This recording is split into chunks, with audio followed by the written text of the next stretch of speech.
The chamber beyond the airlock stretched upward into a vast dome, its walls embedded with pulsing lights that cast shifting patterns across the polished floor. Alan Foster led his team forward, maintaining a dignified pace despite the gravity being slightly stronger than Earth's. The 5 alien representatives waited in a semicircle. They made no move to approach the humans. On behalf of Earth, we extend greetings and appreciation for this historic meeting, Alan said, using the formal greeting they had practiced. William activated the translation device they had brought, though the aliens had assured Earth they would provide translation services. Alan believed in redundancy when it came to communication. The tallest of the aliens stepped forward. Standing nearly 8 feet tall, the Viridian's exoskeleton gleamed with an iridescent blue sheen. Multiple compound eyes assessed the humans with clinical detachment. The Galactic Concord acknowledges the arrival of Earth representatives, the Viridian said, its words processed through a device on its thorax. I am Senior Delegate Zixborn of the Viridian Dominion. One by one, the other representatives introduced themselves. Ambassador Lu of the Crystalline Taveri, Lord Commander Rasshen of the Reptilian Draken, Elder Light Oma of the energy-based Zoltar, and Overseer Kryn of the amphibious Krell. Your journey was without incident, asked Ambassador Lu, her crystalline form refracting light in hypnotic patterns. Yes, thank you, Alan replied. The coordinates you provided were precise. Remarkable that your primitive propulsion system managed the journey at all, commented Lord Commander Rasshen, his scaled lips pulling back to reveal rows of pointed teeth. Most emerging species require several more centuries to achieve such travel. Lisa Garcia noted the subtle shift in the room's atmosphere. What might have been a compliment carried a distinct note of condescension. Humanity has always prioritized exploration, she offered. A curious priority for beings with such short lifespans, said Elder Light Oma, its voice somehow both everywhere and nowhere at once. One would think survival would be your focus. Alan maintained his diplomatic smile. We find the two often go hand in hand. The Viridian delegate tilted its head in what might have been amusement. Your species is indeed an anomaly. So fragile, yet so persistent. The Krell representative, Overseer Kryn, had remained silent until now. The quarters prepared for you should be adequate for your biological needs, it said, blinking large amphibian eyes. Though we apologize for any discomfort, our station rarely accommodates oxygen-dependent species with your limitations. As they were escorted to their quarters, William whispered to Alan, did anyone else notice that was less a welcome and more of an assessment? Alan nodded slightly. The subtle mockery had been obvious to him from the beginning. He had faced similar tactics from opposing negotiators many times before, establishing dominance through small acts of belittlement. Their assigned quarters were spacious but clearly designed with little understanding of human comfort. The beds were too firm, the lighting too harsh, and the temperature several degrees too cool. They're testing us, Lisa said once they were alone. I saw this in my fieldwork with hierarchical societies. The powerful create small discomforts for newcomers to establish status. William looked troubled as he reviewed the translation data. The linguistic markers are consistent with how one would address a lesser species. There are embedded hierarchical assumptions in every sentence they spoke. Alan moved to the window overlooking the interior of the station. Below, he could see members of dozens of species moving through what appeared to be a central plaza. Most moved with the hurried deference of those accustomed to staying out of the way. We're not just meeting the Concord, Alan said quietly. We're being evaluated for our place within it, and they've already decided where that place should be. Lisa joined him at the window, at the bottom. Then we'll just have to change their minds, Alan replied, his expression resolute as he watched the dynamics playing out below. Starting tomorrow, the negotiations began promptly at what the station designated as First Cycle. Alan and his team were escorted to a circular chamber where the 5 Concord representatives already waited, seated on elevated platforms that forced the humans to look up at them. A classic intimidation tactic, Lisa whispered as they took their assigned seats. Senior Delegate Zixvorn's mandibles clicked before speaking. The Concord has reviewed Earth's development and current status. We are prepared to offer terms for your world's incorporation into our collective. A holographic display materialized in the center of the room, showing a complex document. William's eyes narrowed as he began to scan the alien text alongside the translation. As you can see, continued Lord Commander Rashen, the terms are quite generous for a species at your development stage. The Concord will provide technological assistance, defense against cosmic threats, and access to established trade routes. Ellen noticed the careful phrasing. And what does Earth provide in return? Elder Light Oma pulsed brightly. Merely compliance with Concord regulations, reasonable resource quotas, and acceptance of oversight from more established species. For your protection, of course. Of course, Alan echoed, keeping his tone neutral. And how long would this oversight last? Until your species demonstrates sufficient maturity, Ambassador Liu replied. Perhaps a few of your centuries. A moment in cosmic time. Ellen maintained his diplomatic demeanor, but recognized the arrangement for what it was. Colonization under a different name. Earth would gain technology, but lose sovereignty. These resource quotas, Lisa interjected, examining the figures. They represent nearly 60% of Earth's rare mineral production. A standard arrangement, Overseer Kryn said dismissively. The lesser. The Krell paused. Newer members contribute resources, while established members contribute protection and knowledge. The negotiations continued for hours. Each time Alan or his team raised concerns, they were met with thinly veiled condescension. Perhaps the concepts are too complex for your understanding, Zixvorn suggested after Alan questioned a particularly one-sided clause. We can provide simplified explanations if necessary. William, who had been quiet for most of the session, suddenly spoke up. There appears to be a discrepancy in the translation of Section 23. The Concord version implies a temporary arrangement, but the enforcement clause suggests permanence. The Viridian's compound eyes fixed on William. A translation error, surely. Your primitive language lacks the nuance to capture certain concepts. We would appreciate time to review the full proposal, Alan said, recognizing the need to regroup. Of course, Elder Light Oma replied, its tone suggesting boredom. Though delay serves little purpose, the terms are standard and non-negotiable. As they left the chamber, Alan felt the weight of the situation pressing down on him. The Concord hadn't invited Earth as equals, they had summoned them as subjects. Back in their quarters, William immediately began a detailed analysis of the document. They're hiding things in the translation. Terms that sound beneficial in our language have very different implications in theirs. Lisa paced the room.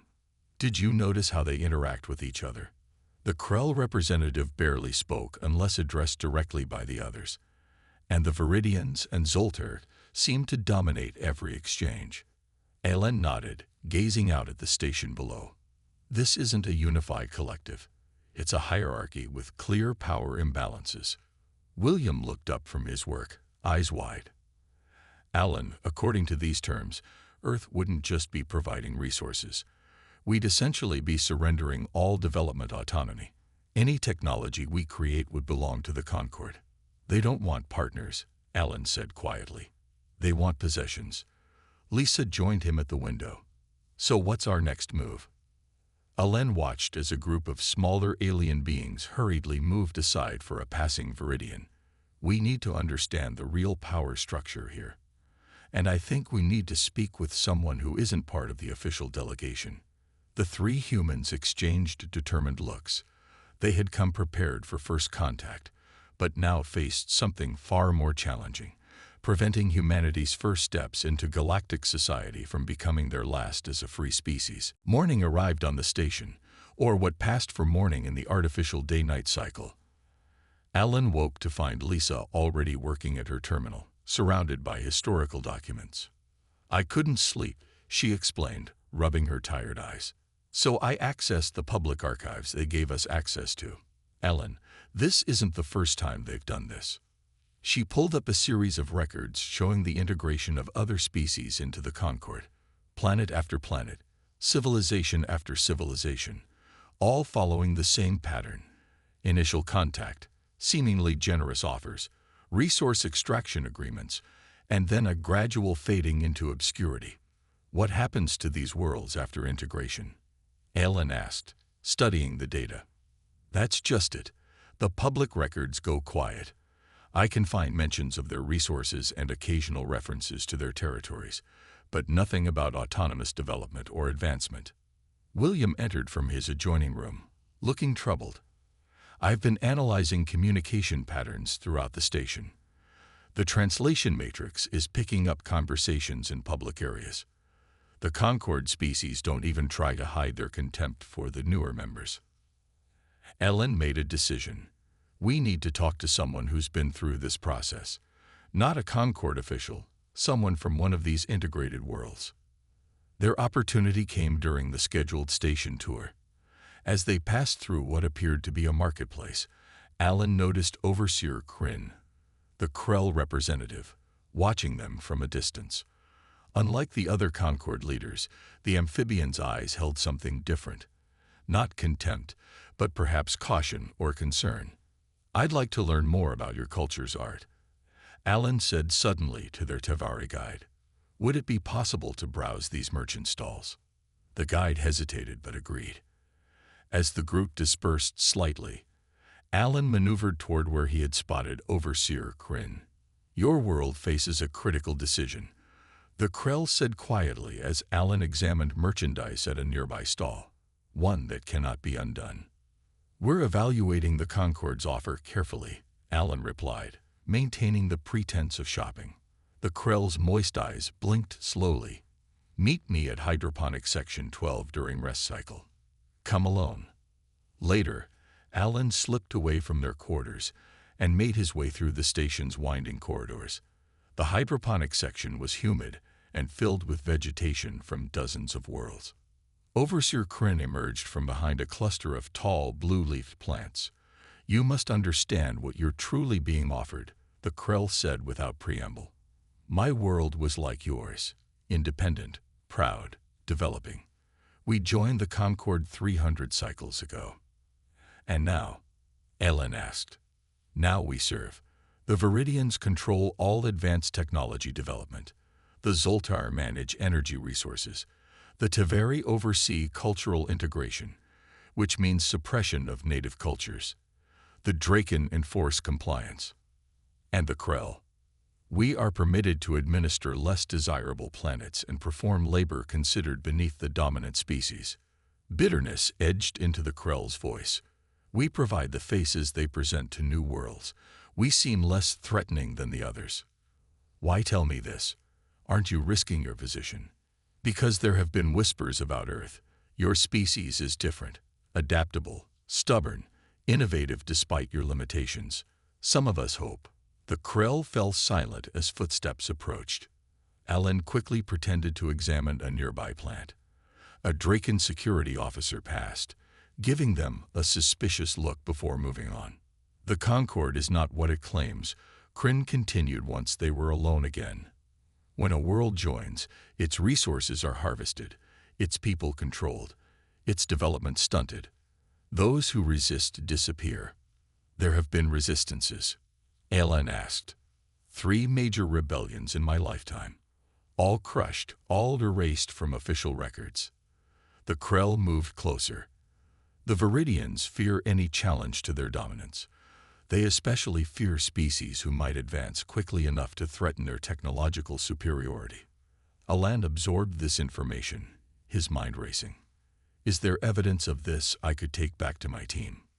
Kryn extended a webbed hand, passing Alan a small data device.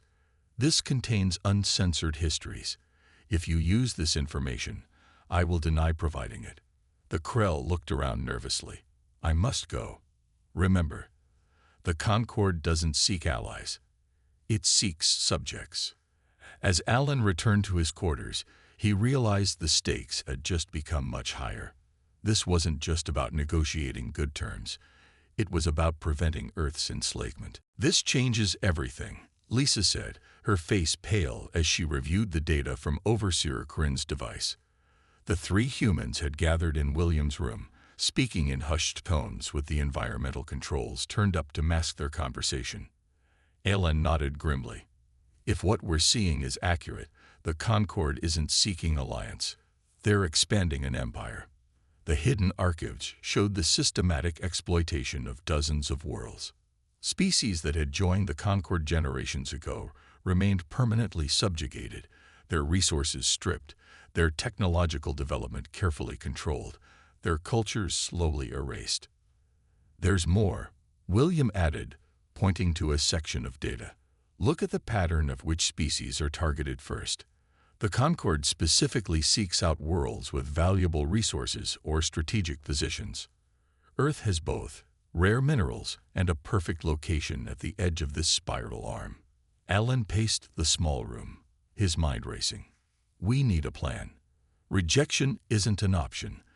The data shows worlds that refused were later invaded under pretexts of security concerns."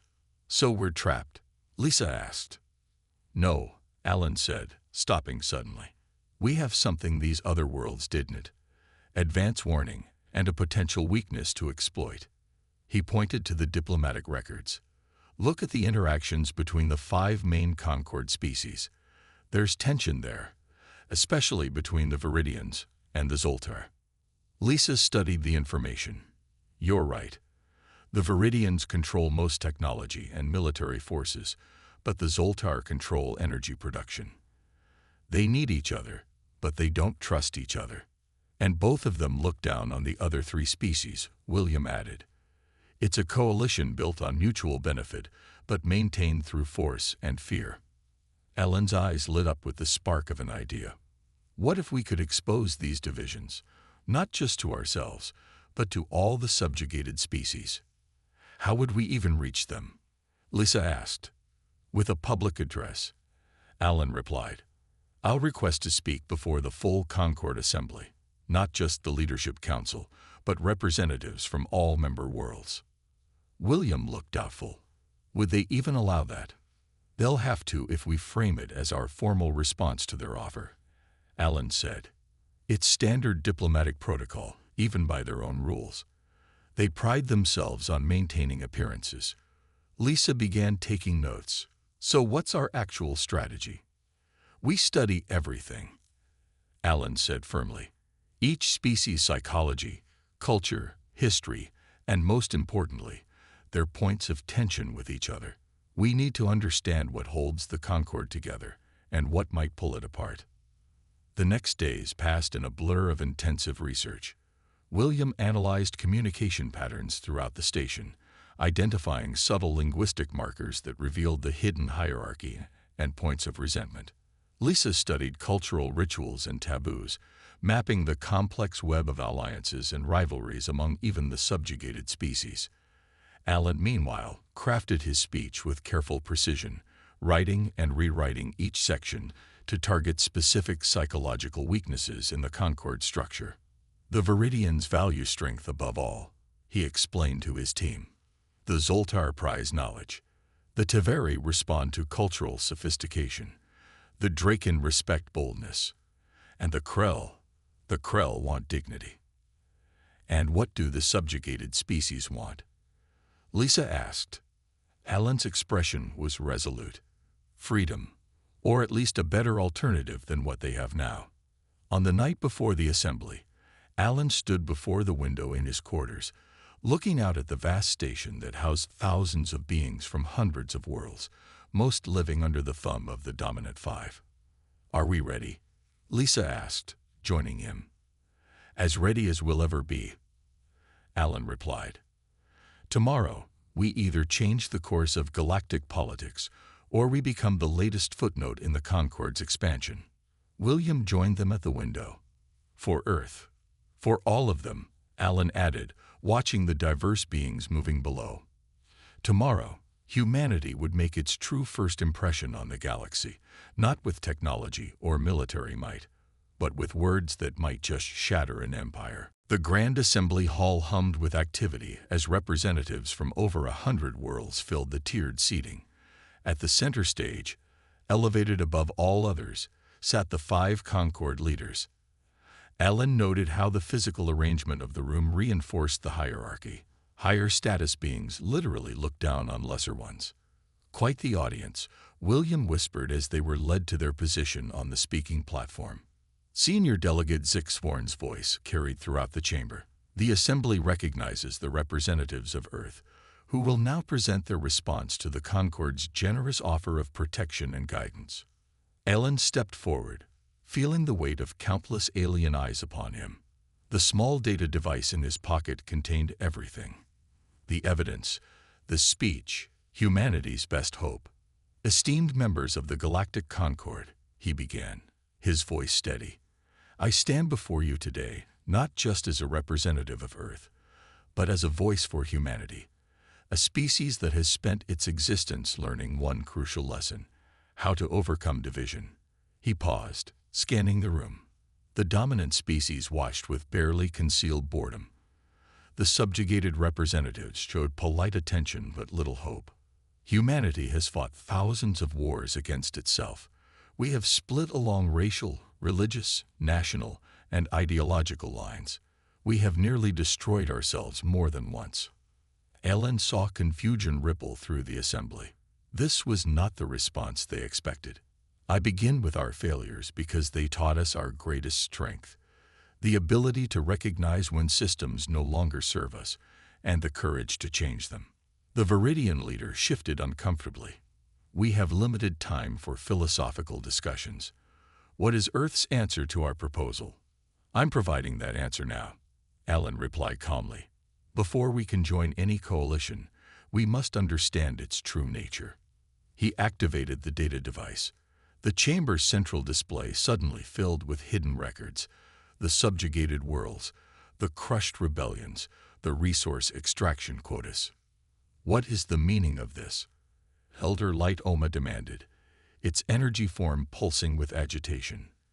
"The meaning is truth," Alan replied. "The Concord presents itself as a union of equals, but the evidence shows a different reality." Murmurs spread through the lower tiers as representatives from dozens of worlds saw their own histories displayed. "This is outrageous," Lord Commander Rashen snarled. "Cut the transmission." "On what grounds?" Alan challenged. "Your own protocols guarantee the right of response, or do the rules only apply when convenient?"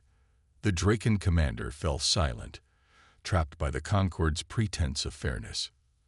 Alan continued, his voice growing stronger. "Humanity has been offered the same deal given to every world represented in the lower tiers of this chamber: protection in exchange for submission, resources for technology, survival for sovereignty." He turned to address the entire assembly directly. "But there is another way. Throughout our history, humans have learned that true cooperation, equal partnership, creates more than dominance ever could." The Viridian leader's mandibles clicked in agitation. Enough of this. The human speaks of things beyond his understanding. The Concord has maintained peace for millennia.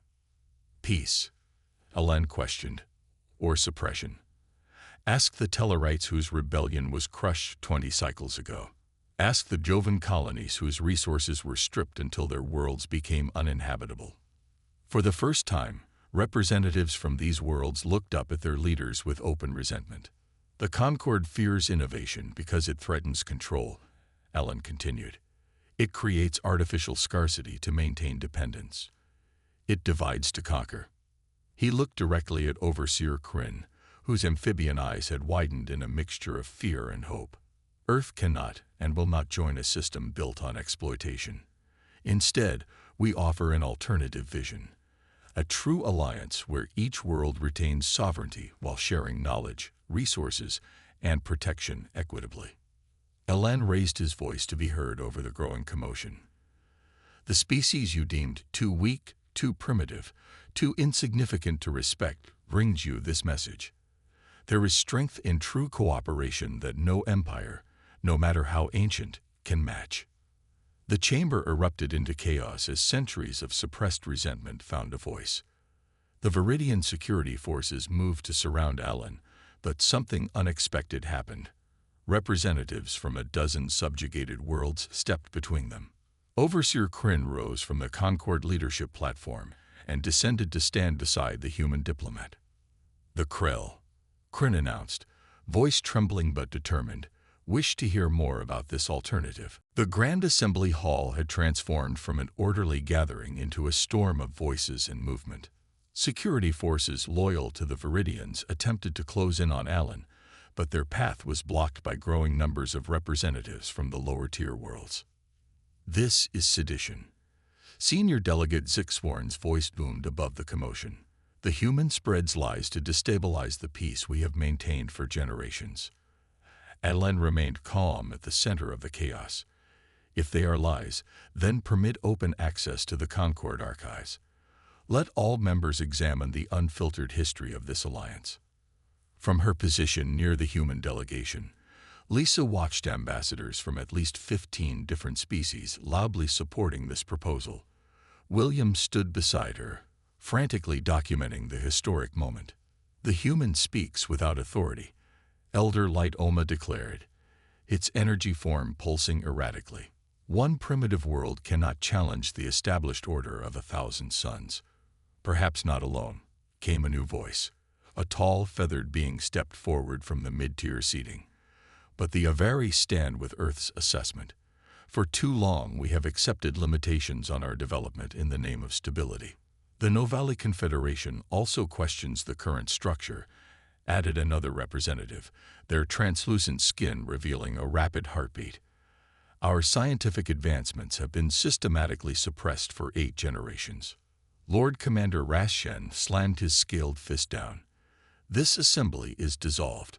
All representatives will return to their quarters until order is restored." But no one moved. The commander's order, which would have been instantly obeyed days before, fell on deaf ears. Overseer Kryn stepped closer to Alan. "What do you propose instead of the current system?" the Krell asked, voice carrying throughout the now-hushed chamber. Alan's response was measured but clear.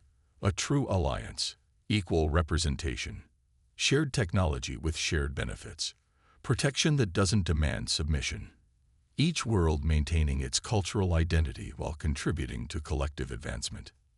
"That's what tyrants always say," Alan replied, his voice quiet but carrying.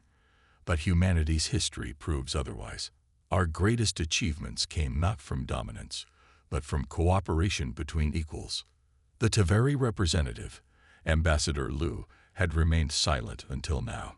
Her crystalline form shifted as she addressed her fellow Concord leaders. Perhaps we should consider the humans' proposal. Our control has grown more difficult to maintain with each passing cycle." "Traitor," hissed Rashen. "The Draken will never relinquish their rightful authority." "Then the Draken may find themselves standing alone," came a voice from the assembly floor. A reptilian being, not unlike the Draken themselves but smaller and bearing different markings, stepped forward. "The Sauron worlds remember when we were kin before the Concord elevated some and subjugated others." The next hours unfolded in a remarkable display of diplomatic revolution. What began as a human response to an offer of membership transformed into a constitutional convention. Species that had been silent for generations found their voices. Old grievances were aired, but so were hopes for a different future. Alan, Lisa, and William worked tirelessly, moving between factions, suggesting compromises, building bridges. The human team demonstrated in real time the very principles they advocated. Finding strength in diversity, solutions in cooperation. By station dawn, a provisional council had formed with representatives from 23 worlds, including the Krell and, surprisingly, the Taveri. The Viridians and Draken had withdrawn in protest, while the Zoltar remained observers, unwilling to commit but equally unwilling to depart. "A fragile beginning," William agreed. Alan looked out at the station, where news of the Assembly's events had spread like wildfire. Beings of all descriptions gathered in public spaces, talking animatedly about possibilities that had seemed unthinkable just days before. Fragile, yes, Alan acknowledged, but genuine. For the first time in perhaps centuries, these worlds are choosing their path rather than following one dictated to them. He smiled as he watched the diverse beings below, some with tentacles, some with wings, some barely recognizable as life by human standards, all engaged in that most profound of acts, determining their own future. They mocked humanity for our weaknesses, Alan said softly, but they never understood our greatest strength. Which is? Lisa asked. Hope, Alan replied simply.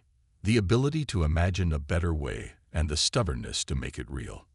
Outside their window, the first light of a new era dawned across the stars. The stars twinkled peacefully above Mars' colony as John Baker finished his night shift at the observatory. A simple man with simple dreams, John had never wanted to be an astronaut or explorer.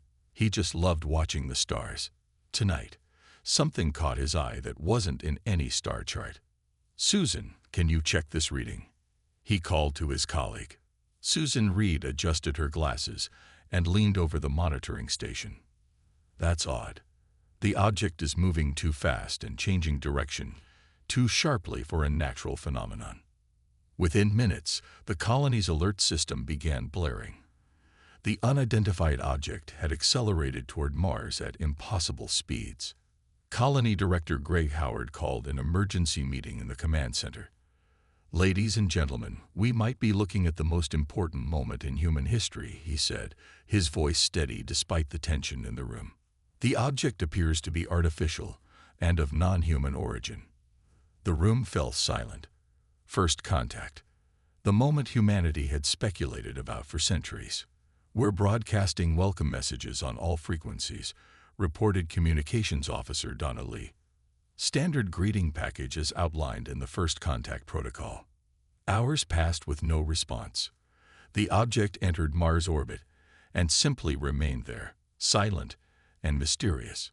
Its smooth, oval shape reflected the sunlight, revealing no obvious weapons, windows, or entry points. On Earth, the United Nations Security Council met in emergency session. We must prepare for all possibilities, said Secretary General William Okafor. But we approach this with open hands, not clenched fists. 3 days later, the alien ship suddenly deployed smaller vessels. Hope spread through the Mars colony. Perhaps these were landing craft, coming to meet them face to face. The hope died when the first beam of energy cut through the colony's main dome. We're under attack, John shouted, grabbing Susan's arm and pulling her toward the emergency shelter. Around them, people screamed and ran. The air hissed as it escaped through the broken dome. The attack was swift and methodical. The aliens targeted power systems, communications arrays, and life support infrastructure. Within 20 minutes, Mars colony, home to over 600 people, was in ruins. John and Susan huddled in a sealed emergency bunker along with 30 other survivors. Through the small reinforced window, they watched as the alien craft systematically destroyed what remained of humanity's first extraterrestrial colony. Why? Susan whispered, tears streaming down her face. We sent peace messages. We did nothing to threaten them. John had no answer. On Earth, military forces scrambled to respond, but the vast distance between planets meant any help would arrive far too late. All they could do was watch the destruction through delayed transmissions and prepare for the possibility that Earth might be next. The alien ships completed their work and returned to the mothership. To the survivors' surprise, the aliens departed Mars orbit without pursuing them further, heading toward Earth at frightening speed. In the days that followed, as rescue ships raced to reach Mars, similar attacks destroyed the lunar base, the International Space Station, and several orbital platforms. Each strike was executed with cold efficiency, quick, brutal, and without any attempt at communication. President Laura Bennett addressed a stunned and frightened world. Today we face an enemy we do not understand, who strikes without warning or reason. But know this, humanity will not fall quietly. We will survive. We will rebuild, and we will have justice for those we have lost.